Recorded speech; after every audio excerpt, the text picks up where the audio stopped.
Is this illegal eviction or legal eviction? Legal eviction? No, on my point of view, it's Remember that la emphakathini sinenkinga enkulu indaba yezindlu zala elokishini. Abantu bayabulawa, abantu bayakhishwa, abantu kuthengiswa izindlu. I will also even talk to the MMC of human settlement. But obviously, as a ward councillor, As Tina Sanko, Your name? Sheriff Binon. Sheriff Binon. Yeah. Okay. the buyer of this house, according to my understanding, umuntu omthetho. Umntwana wala ekhaya mina ngilasibonela ekhaya ngudlozi igama usisi wami ngathi wes3 ukulandela mina uye wathengisela iphoyisa indlu le iCaptain yaseBinoni ngefraud. Never came So to bathu bathu under order ma. the sheriff. Yeah, sheriff. Yeah. Kuyomele ahambe ayovacate to ama relative amanye la angeke abe afile comfortable khona. We understand. Kwenzakalani la? Lo wasekhaya yephi? That's my question. Ayephi uDlozi nabantwana bakhe ayephi? I explained the repercussions. I can attest on that because Yazi ubhlungu kakhulu ngiyakhala umoya wami ubhlungu umama mushiya ikhaya lelana noma ngabe lixakile lilincane but ukuthi abantwana bakhe babe ne shelter. Ukuthi if ungekho uphume, we're going to take everything off yours and put it outside. family members, they've already agreed that the house should be sold. they're here to steal this house from this guy. We understand. And which is if the owner wants to break the house, they can break it. They have the title deed. It's him since the furniture is outside and the house has been demolished. You can't just come and take you out. The guy usekana ndayo kulala namhlanje. He doesn't know where to go. That's $1 million question that is need to be answered, but not by me, not by you. There's a chance that he can get an RDP tonight. Yes, that's what I'm saying. So now, yeah, where to? I'll have another eviction. Oh. Hey, yeah, David onane. Sanibonani locha molo dumelanga busheni. Thobela. My name is Reverend Mhlwane Mavujembo chamona coronated kwandi yadzama zvinisiyendo ito. Reverend na bathu. So bathu bongorera bathu bombidza. Meaning people have called me upon, they've invited me. So today take this trip with me to the place called Davidton. Kunendaba ezenzakalayo ziningi. iDavidton ke it's a township or one of the township as East Rand. Which was established in 1952 and named after William Albert Davey, the mayor of Benoni from 1951 to 1953. But we don't really call it Davidton, sibiza ukuthi voter. So in this story, I want you to imagine uphume uye e-shop uyothenga ugwayi, and then the next thing mabuya uthole indlu yakini bayibeka phansi bayiphula, or uphume uhambisa umntwana ecrash mabuya uthole indlu yakini bayiphula bayibeke phansi. We here together. Mabuza bathi hayi, there's a new sheriff in town. Then unali, all right, that's working. I thought maybe state agent. So, all right. Okay. No, sheriff. Proof ya hore bimane ne re mo server ira mo have it. Okay. Yeah, now he was not going to court. I have to go to the office and check on the system. But because sheriff, it could be years, isn't it? Yeah. Okay. So remember, I have to give you a notice. Remember, on this day you have to go to court to defend yourself on 1, 2, 3. After I leave, you don't go to court. And then the court going to do what? Default judgment. Or okay, moto otsabotla court era hore wa itse ntlo ya se hae. Then they go in favor to the person who's in court. What is pampiri tsa hore no ntlo ke hae. So what is the situation here? Because they look like family houses. It's a family house which was sold by the sister apparently. Okay. So the sister sold the house and then so it's a family dispute, but the house was sold. Okay. Yeah. And then oh, yeah, okay. So the gents, I hope Puskavali Purvai Karane.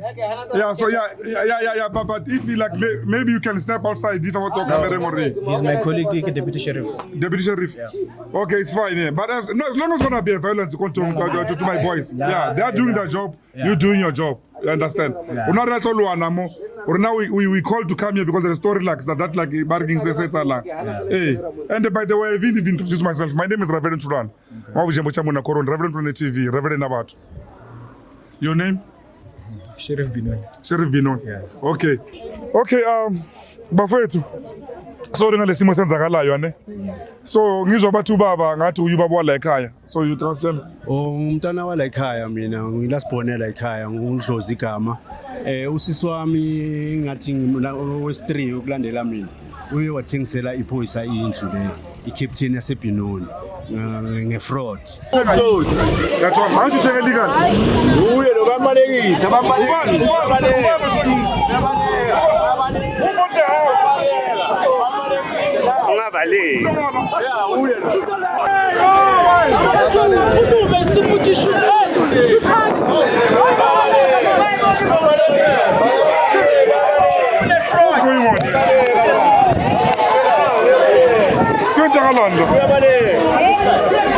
ngoba baye baya ehousing eJohannesburg eMasheli bachinja amaphepha bathi thina sinayenda ekhaya kahle kahle bathi bona bazalwa bayi3 so bachinja ukhuluma ngihleli phansi la yeah bachinja yonke into ukuthi iba favor. So le phoyisa linhluphe for 7 years libele liza namabhawuts ebusuku silele nabantwana lithi bazonginvicha ngithi angeke ngivicha kanjani ekhaya but hayi bona bayithengile indlu bayibone ku advert so far mase sivula icase nini usisi wami afike namanye amaphepha ukuthi uCaptain ithi hayi mazi uJosephine mara babonekana ama 23000 bayithengise nga 270 le ndlu le so njengoba bayithengisile bengiphumile ngikhapha abantwana esikolweni mangibuya ngithola izinto zami bazikhiphele ngaphandle sebaphula nendlu ningaki la nithi ningaki C9 ni 9 yes okushone 3 shone 3 sele C6 so njengoba sele ni 6 umuntu othengisa oyi1 uthengi uthi ukuthengisa indlu uthengise nabanye abayi2 abosisi oyi1 wakhona kule 3A ya decide ukuthengisa kancane usisi ubani mina uAgnes Shabangu usekhaya la udlozi la sibona yasekhaya. If you want any information, you have to go to court. Okay. Le na demand because we have never came so to bathu under order ma the sheriff. Yeah, sheriff. Yeah. Court order ngire sense ke batho bohle ba leng mo the shed. Then ka bentse. So bathu ba para uniforms ba bathu bang. You're like unlike you sheriff ya Gabon. So these ones or you just contract to guys from the street. Yeah. Oh yeah, remember we don't do evictions every day. Okay. So we can't say we hire you to do evictions every day. Okay. All right, yeah, okay, anyways, yeah. So who's dispute? Give me dispute on that thing. Okay, Because one community says come on, say. No, committee on yatala, but remember, heke server document. How I really true. I'll be to community. But the day Uzalwa la now? Yebo kusekhaya. Uwomdala. Mina ngimdala kuyidlozi. So manje uyazi ngokuthengiswa kwendlu yakho kwendlu? Angazi lutho mina ngoba bekuyindlu kabande. indlu kamawe, indlu kamamethu kukhabo dlozi. So kusele yena udlozi sonke thina sinemizi yethu. And njengoba sinemizi yethu bekusela udlozi.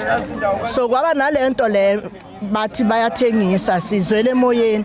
Sekuthengisiwe ke asazi sambile sayema yini basibiza yini konke mashali le Joburg ayikho into ecacayo ayikho leyo mali leyo last lo sisi lona othenga indlu yangifonela ngoba mina ngeke ngaya kwakhe ngayomconfront ukuthi kanti hayi nithenga indlu kwenzakalani athi ayithengile uJosephine no Sheli ke lo sekashonile omdala fesibonela ekhaya bese no Asiat ngithi mina mara yazi bekungasi right ukuthi uthenge indlu thina singahlangana ngasikhulume ngazi ukuthi makuthengisa indlu fanele sihlangane sonke sivumelana beningana will endlini uma akana will bekungana will uma wazishonela njalo ngabo mama ngabo bakho la ubekugabo mama kusekhaya lethu kukamawe yes kusekhaya lethu yes kukadlamini umfowethu isihlobo sethu yeah isihlobo sethu cousin wethu so manje ke last ufonile lo sisi I think 2 weeks back afonela mina ukuthi ngangitshela udlozi ukuthi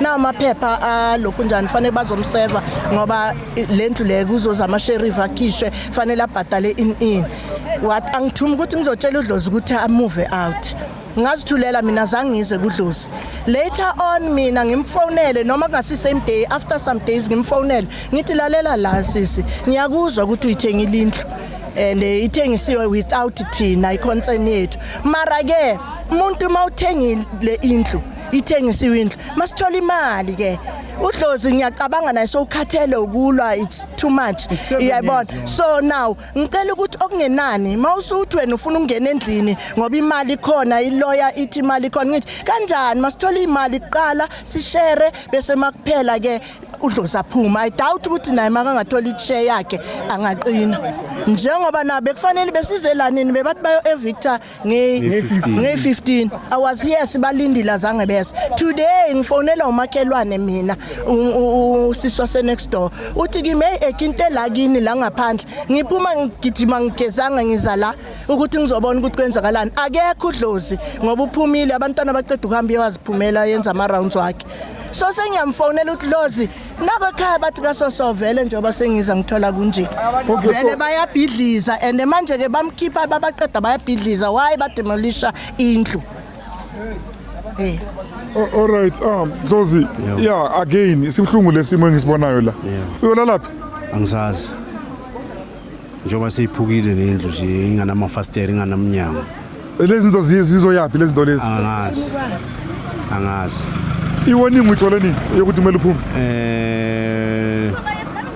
Angaphazami last month. Ngase sengiyayilandelela emakhothi kanjalo. Ubalibele bangisalina lena bathi hayi inviction iphumile ngathi mina iphuma kanjani ukuthi mina azange ngibizwe kokuqala ecourt azange ngibizwe bathi ayivula icase ngaya police station ngoba ngifike police station bathi kimi ngingayivuli la mina ngiyivula la bayenze khona ama affidavit thola ukuthi ama affidavit bawenze la kusebenza khona le captain yaseBinoni ithi amaphepha wonke aneyitempu zaseBinoni kusho ukuthi le police ayilo belenza ukushikashika lendlu le yiyo isizubhuti ngoba uyawunenjisa ke usibhuti uthi ngiphatheke kabi kakabhlungu kabi umfethu akhishwe endlini ibhlungu too much lendlu beyi-advertise ukuthi athengiswa nawo bekune board ebhalwe akunabot la akunabot so ucaptain lo uhlala phi ucaptain uhlala khona la eDaveyton ema-new house how far from here how far from ula ema-new house uyazi kanjani ukuthi lendlu yathengisa angazi uhlangane nalo Josephine wazibona laba bathengisile kwazibona nosisi wami mina mangizwa endlebeni lo sisi wami lo ngithi omdala lo shonile bese kuba what's going on it's like this is more like indlu beyi-advertise police station police station ngisho ukuthi like lendlu le i-advertise ukuthi njengoba athi yena uyithole ngokuyibona kwi-advertisement uthi uyibone kupolice asazi utshela uDlozi ukuthi yena akamazi uJosephine yena uthole indlu i-advertise asazi kuphi ngoba there was no advertisement la all right this is ukhansela ukuthi uthini matamani kanti ngwana zigoro all right yeah again like isibhlungu ngento enzakalayo wena mama yeah akubuhlungu kakhulu ngiyakhala umoya wami ubuhlungu umama mushiya ikhaya lelana noma ngabe lixakile lilincane but ukuthi abantwana bakhe babe ne-shelter you understand thina sesinezindlu sekufanele abanye bathengisa indlu yasekhaya lo wasekhaya yephi that's my question ayephi uDlozi nabantwana bakhe ayephi when we call upon we thought maybe abantu bafike baphula umuzi womuntu yathola uyangithola ukuthi they were duly served and himself at ngeke aphume lana and I explained the repercussions ukuthi if ungeke uphume we're going to take everything off yours and put it outside and which is if the owner wants to break the house they can break it they have the title deed so in most cases we can't just come and take you out of course there are notices that are served and then you have your own opportunity to go to court and defend yourself if the house is if you have the title deed So normally what happens is on the day we do the eviction, they act as if we have never ever came to them. So there were warnings before? Yeah. You can't just come in. Remember, I also have to protect myself as a sheriff. I can't evict a person without serving him a notice that on this day you have to be out. All the repercussions are going to be 1, 2, 3, 4, 5. Yeah. Sharp. Councillor kunjani? Siyaphila. Sure. We just I think uyafika ne this surprise now ne. Yes. I don't think utokuphethe uthathe nomoya ukuthi wazophendula uthini. Yeah. But the question is like is this normal this situation like Daveyton na ukuthi abantu bakhishwe ezindlini ngalendlela lena na? Ngo sheriff or maybe like otherwise. No, sheriff from Sheriff from Binoni. Oh, okay. No, my name is Councillor Lubis from this ward. Bangaphakamisa ivoice kancane ngoba Yeah, my name is Councillor Lubis from Ward 71. I was having a meeting today earlier on here in Davidton C until I find out that I'm needed here as a matter of urgency. But all in all, I don't have any information around this issue, so I didn't even met the owner of the house, the person that is owning the house. So I don't know whether you as a media you should give me a space to discuss this matter with the owner of the house so that we get all the details, because Yeah, I'm it's fair. told there is an issue of courts and so on. Yeah. So a matter once it's in court, definitely it needs another level of attention. But obviously, as a resident of my ward, we must look how best can we assist him, because the situation that he has faced now it's uncalled for, where the furniture is outside the street and it exposes even the dignity of him. But obviously, as I'm saying, we should get proper details. it's fine. I will let you go now. Then we'll speak maybe like after you have met with the family. Thank you very But the question was, is this a normal situation now? No. In your ward? To come straight to the answer, I think I tried to answer your question, but it wasn't direct. We don't have such situation in Davidton. Obviously, if there are those problems, we are human beings and Africans. We have a way of sitting down and deal with that matter. But since I've become the ward council, I never encounter such a challenge. But the issue of eviction, maybe it's an unlawful or lawful, we must get it from the owner. You know what? of the house. Let me let you go. Let me let you go and then like go. All right. Thanks. Yeah, communicate with the family. Then we'll communicate. usilu captain mina expose asimina into engistressayo yini unemali ucaptain u-expose usebenzisa ama-resources Okay.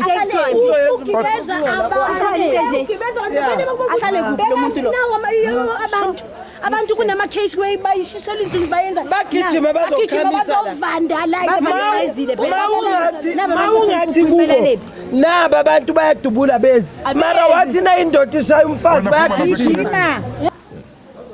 So, the people like out there, what would you want them to know? Normally what we do when we serve, but I tell you, even when, for example, I had to take your vehicle, I can't just take your vehicle. I have to serve you a notice, a letter, then a notice, then cancellation of agreement that no, your car is going to be taken. The next time you see me, I won't be laughing with you. I have to take the car.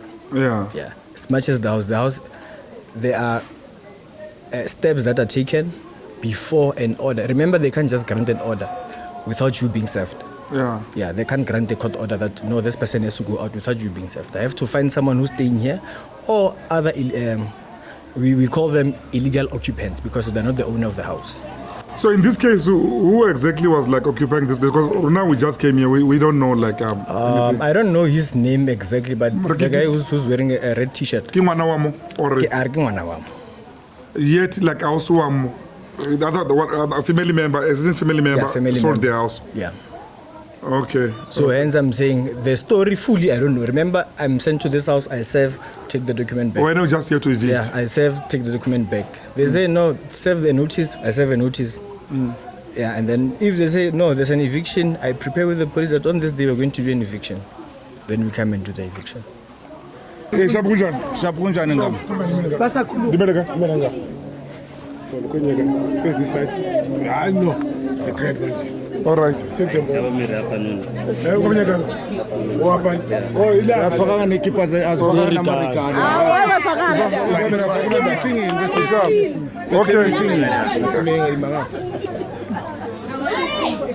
Okay. All right. Kunjani baba? Ngiyaphela kunjani phuthu omkhulu? Asibonge. Yeah. Kuyenzakalani? No, lana siye saba ne case ukuthi uBhudlozi wafika kithi as thina siyisanko si representa abahlala ngithi. So njoba silana uye wasibekela nje istory ukuthi usisi wakhe uye wathengisa indlu. so njengoba bathengisa indlu yena zange bamconsult as omunye wama beneficiaries because bekumele naye ngabe uthintiwe ukuthi bawumndeni ukuthi bayiqeda kanjani le ndaba ukuthi bathengisa indlu so that bazokhona ukuthi ba divide ama shares equally so that each and every person okhona la kulento le a benefit ngalendlela le bekumele a benefit ngayo. So you have a file of this case? Yeah, we do have file and we also have ama paper a supporter I statement sakhe uDlozi because you see la nje size ngayo. I can attest on that because we even ask for illegal intervention and then legal advice regarding all this issue. So what we found out is that ama proceedings na the way benze ngakhona la njengoba manje bangena bazomosha lendlu le, it wasn't supposed ukuthi ibe ngalendlela ngakhona because the buyer of this house according to my understanding umuntu omthetho. So I think lo muntu omthetho umanipulate isystem wayenza the way yena acabanga ukuthi angayenza ngakhona because azi kahle kamhlophe ukuthi uDlozi has nothing ukuthi mhlambe like financial power in we understand. And then now Tina, that's where now we are intervening ukuthi it can't ukuthi umhlali angakhishwa ngalendlela le. Remember that la emphakathini sinenkinga enkulu indaba yezindlu zala elokishini abantu bayabulawa abantu bayakhishwa abantu kuthengiswa izindlu and what is surprisingly enough is that umuntu othengisa lendlu unendlu yakhe la hlala khona uyabona so njoba nendlu yakhe la hlala khona uthi uDlozi ayephi nabantwana bakhe because unabantwana kwayena you understand so iyo into esikhawathayo le ukuthi bheka manje kuyabhalwa manje is during ama examination period yes we understand and so lento le izo affect abantwana ukuthi manje bayobhala kanjani bakule mental state ukuthi mangifika endlini ngizofika endlini ifurniture iphumile asanandlo la sizolala khona uzostudela kuphi kuyomela ahambe ayo vacate to ama relative amanye la angeke abe afile comfortable khona we understand so that's where now sizo experience in a failing rate enye futhi uyayibona lento le izoba nomthelela emubi futhi ebantwaneni bakhe uBudlozi njengoba size la thina sizele ukuzomela yena. Yeah, this is sad, you know. This is sad. So now, where to now? No, now, you know, way forward, according to my understanding, Ogoguti, these people who did this, because now you came here, they ran away, according to my understanding. So yeah, I tried to interview the policewoman, the woman that like was... He's the one who bought the house. Yeah, then when I went to interview her, she ran away. She instructed the police to... Okay, why Angamanga Wamela... But then again, I interviewed somebody, a sheriff. The guy was wearing a t-shirt, a sheriff, and by sheriff. And the Igbo Laba, they were instructed demolition. Because Mabuzulu would like, is it a common practice now? Joban Pulala, Labanda Pulala, they're not wearing uniform. That's all. So, Labandwa was sheriff now. No, according to my understanding, what is happening here is staggering. We understand, and according to the way Bazo they're here to steal this house from this guy. We understand because even a family of uDlozi and himself, he once said they are against the selling of this house. Yeah, I interviewed the elder sister. Yeah. She says no. Exactly. But now, my brother, no,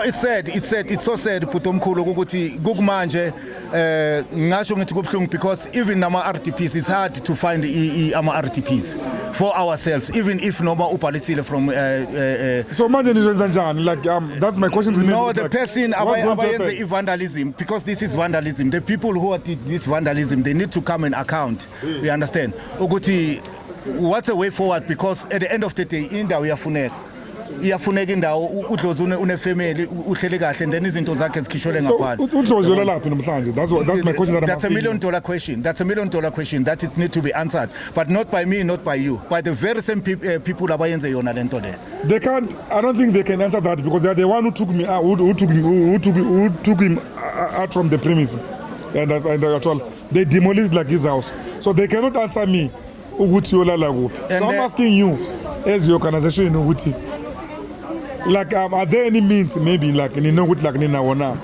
no okwama because this thing you limited ukuthi nifike nizwe istory and then like that's it No, now. ayikwazi ukuphela kanjalo. Kumele we need to see to it ukuthi siyabona ukuthi accommodate kanjani, usizeka kanjani going forward. And then manje mina into engizoyisho manje ukuthi we need to go and open a case against the very same lady that it's Where are you going to open the case?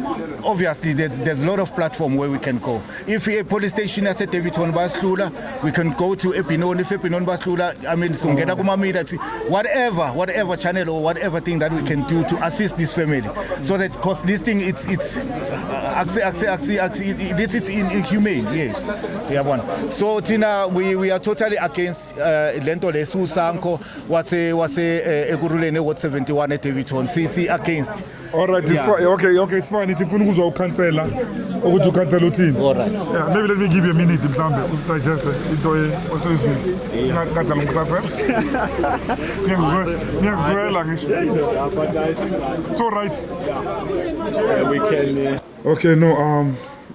You I wouldn't want to interrogate you. Yeah. I believe that like what's happening here like a protocol level. Or get wrong? No, you're not wrong. Okay. So now, yeah, where to? I'll have another eviction. Namukas. Oh. Hey, yeah, David Onane. In fact, bro, we were here to do other stories. We didn't like come to this story. We're doing another story. Yeah. Then we call that, no, there is a story like which is like brewing like right now. Then we jump into it. Yeah, one and like I couldn't believe it. Like people can be evicted. They have the title deeds. So they can remember you can sell it if you have a title deed. If it's a layer under Maspala, then you can't sell that house. And the poor community doesn't know what's going on. Eh? Maybe they just like being called upon or like want someone to control. Unfortunately, I have to cut it short. Okay, we thank you for the interview, Anne. We'll send you a link on our YouTube channel, Raveron TV. I hope you will enjoy the video and yeah. You will be in TV very soon. Okay, Lubisi. Now that you have spoke with the family member and specifically like close, what's the story? No, indeed, as the matter, it's a shocking matter, and maybe something that in future we should try it and avoid it. As resident or as a member of the family. He has explained a number of issues and probably we cannot, it's not a matter that you can deal with it today and close it today because it's a matter that is already before court. And he has indicated that through the documents that the family, the dependents because the owner of this house has passed on. Then there are dependents because each and every time when Department of Human Settlement give a person a house, you apply for it, and part of the application you should attach the dependents of that particular person. And in this regard, we have 4 dependents of this house, and we have, I think it's 4 or 5 of them. I'm not sure, but they are 6. Yeah, they are around that number. There were 9, then like 3 pass out, 3 pass on. Okay. And there are 6. According to the information that like I get that. No problem. Yeah. But anyways, my brother. Then given that some of the family members, they've already agreed that the house should be sold, and in that little knowledge that I have, you cannot sell a house of a family without consulting with all the family members. Yeah. So what I have advised him to do while you are trying to check with the Department of Human Settlement to assist in this regard is that he must quickly go to court or go to the police station regarding this situation and lay the complaint to the police station or court. Subsequently, he might get a proper advice on how he should move. Immediately after that, I then said to him he should come back to me and try to find out how best can we assist him since the furniture is outside and the house has been demolished. I will then, obviously, take the family member to Department of Housing and try to find a proper solution regarding this matter. That's what basically we have discussed. But obviously the court should treat this matter as a matter of urgency so that we know what will be the outcome, because some of the things we cannot tamper with them, but we will like to provide assistance to this family member. Okay, when you are an ANC councillor or EFF councillor? I'm not from ANC. No, I'm an ANC councillor, but I'm a councillor of the community. Oh, okay. But from the ANC political party. Yeah, don't feel like Martin being pressurized, Danny, No problem. Martin, on this comment or question. So, Sisekas, we like working away with like what's going on like now. Yeah. And the guy, he doesn't know where to go. Banging interview. Yes. Indlu akubonayo icaciwe umnyango nefestere mara sesine room lapho ukuthi angalala kulo. Yes. Can he sleep in this house tonight now? No. Basically, it's a big no. You can see yourself. No one can sleep here. Windows are not here. Even the doors are not here. But look, we're a caring government as a city of Ekurhuleni and the leaders of the political parties. Obviously, we cannot say this family member must remain in such a situation. But obviously, as I said when I was briefing you about the situation, when I was discussing with him, I said to him quickly, I even said we can even try to assist him to get a lawyer that might fill quickly like application in court immediately after that, because we should allow the processes of court to unfold. Immediately after that, I want to respond. Immediately after that, then he will then come back to me with all this information that I've asked him to provide. Then I will then quickly, as I'm living here, I will then have a discussion with Department of Human Settlement, maybe to provide an alternative shelter for this problem. Okay, where will he be sleeping? Yeah. Like from now tonight, where is he going to sleep? No, I'm saying to you, as I'm living here, I will engage the Department of Human Settlement, and I will also, if it's possible, I will also take them to this house so that subsequently we try to find. Fortunate enough, as this ward, we have a project that is running of RDPs, and I believe there are 1 or 2 RDPs that we might assist this man to have a shelter, maybe for temporary. But obviously, we'll need documentation that will form part of the evidence so that we're able to tell the in simple terms, actually, I'm not a politician. In simple terms, you say there's a chance that he can get an RDP tonight. Yes, that's what I'm saying. But it will be through the Department of Human Settlement. I will also even talk to the MMC of Human Settlement. But obviously, as a ward councillor, I must try my best to assist, since he has given me so because some of I the think, evidence. you know, legally, Yeah. the legal law that I know is, in this country, you can't be evicted legally without being taken to another place. About keeping legally,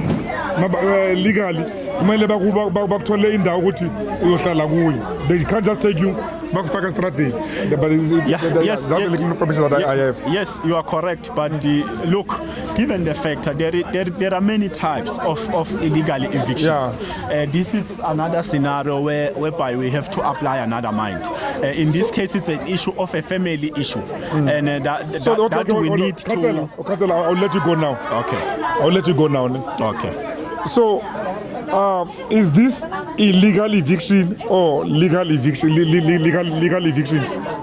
No, on my point of view, it's a illegal eviction, or based on the documents that he has shown me. But look, I'm not a law expert. I'm not a court, because that's why I said to him, quickly he must lay charges against those that has done this thing, so that the court will then set a date of a hearing for this matter, where both parties will be part of that hearing. Then a decision will be made. But for for me, my concern is that he's part of my resident, is part of the member of the community, and his furniture is outside. So what I must do, I must just communicate quickly with the Department of Human Settlement and try to find an amicable solution regarding this matter. As I said, we have a project that is running. We might assist him basis on that. I will do those recommendations as a ward council, given the fact or the situation as it is now. That's what basically I'm going to do as I'm moving here. All right, Councillor, I hope for the best. Ibhlungu into enzakalela. No, thanks. Hopefully we'll find the solution. Yeah, thank you for agreeing on your interview. And for your time. Dawuyandula. Oh, sikuyithola sokubhalela ukuthi singa-1. Une-ball pen. You're going to see this on Ravel Ntulwane TV on YouTube.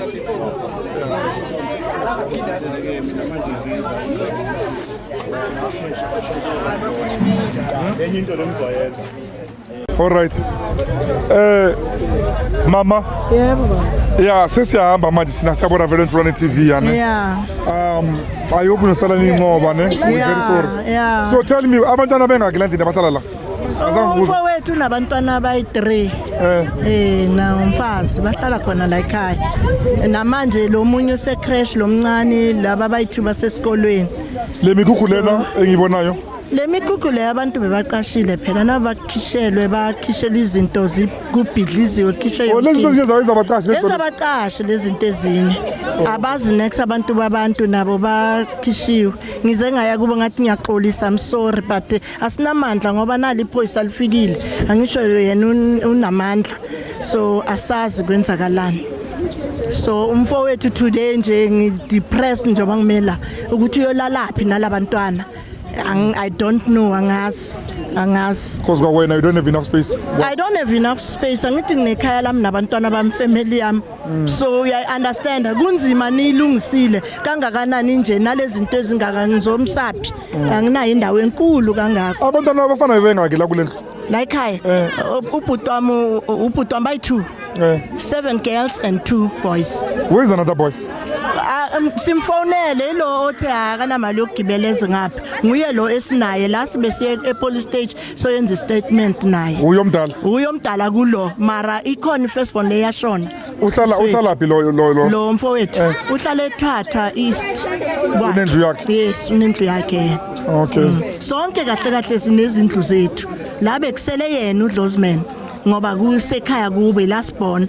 That's why mina ngabuza ukuthi nithi mani nithengisa indlu uDlozi ayephi ngoba akekho umuntu okufanele athwala ngithi mama kwabhubha wamshiya la. So yeah. All right, mama siyabonga ne ukuthi nikhulume nathi and I think maybe this video will make different. Manifuni different like what can you say to abantu uncedo ningalifuna ebantwini lophi? Sizamile sambe indawo eziningi angazi ke ukuthi abantu bangayenza njani nakunje ngoba mara nawo omunye umphakathi uyalwa manje bathi se police station manje ukuthi ayovula icase yokuthi bheka manje kudemolishiwe la ekhaya izinto zi upside down. Dlozi kancane mfethu. So kwabantu ababukele lokuzene emakhaya like is there any help that maybe like ungacela ukuthi bakusize ngalo uncedo mhlawumbe ukuthi bakusize ngalo? Usizo engalucela ebantwini enginenkinga yabantwana mina ngisenandaba ukuthi bayabhala manje nama exam so mababuye esikoleni bayothola situation kanjena so nangabe khona banganceda nje ukuthi abantwana bafihla inhloko ngoba indlu seyibhobozekile yasola lapha nabantwana endlini nje so ngicela nje abantu bangenelele kulesimo engibhekane naso ukuthi kahle inkunzi le bebangenza yona bebambamba inkunzi baphula makufika abantu bentatheli babaleka nabo abantu bentatheli babonile nje ukuthi labantu beze ngobutsotsi mase kufanele kubuzwe le captain lo thengele indlu waseBinoni uyabaleka bamfaka evenini ngoba obaskimile bayazana. I tried ubonile ukuthi interview I tried wabaleka wakhiven babaleka naye so if ubeka ithenge ngeqiniso le ndlu bengangeke azaphula indlu bengazokhipha mina bese ulungisa indlu after amalanga so iubutsotsi le ndlu. How old is the firstborn? Yam ina 16 ku matric grade 9. Okay. Una 15 kahle approach 16. Then second born ina 8. Last born ina 9 ina 3. yenza 4 years December. So there's a 3-year-old child ongazolala lapha namhlanje. Yes, use crash kumanje nje. Okay, mfana zakuthi I think i-advice ka-counselor nayo be-positive yazi Yeah. mangamele ucounselor Yebo. and then uyenze i-follow up naye ne. Yebo. So mina there is not much I can do. Ngiyaphelela la. Yebo. And then the community, the public, people in the world, they will be seeing this. Okay. So if you kunenhliziyo enhle lapho, I hope nami ukuthi anisize. Okay. Yabo. Yebo. Ndawo yandu. Ngicela ukubonga. Thank you.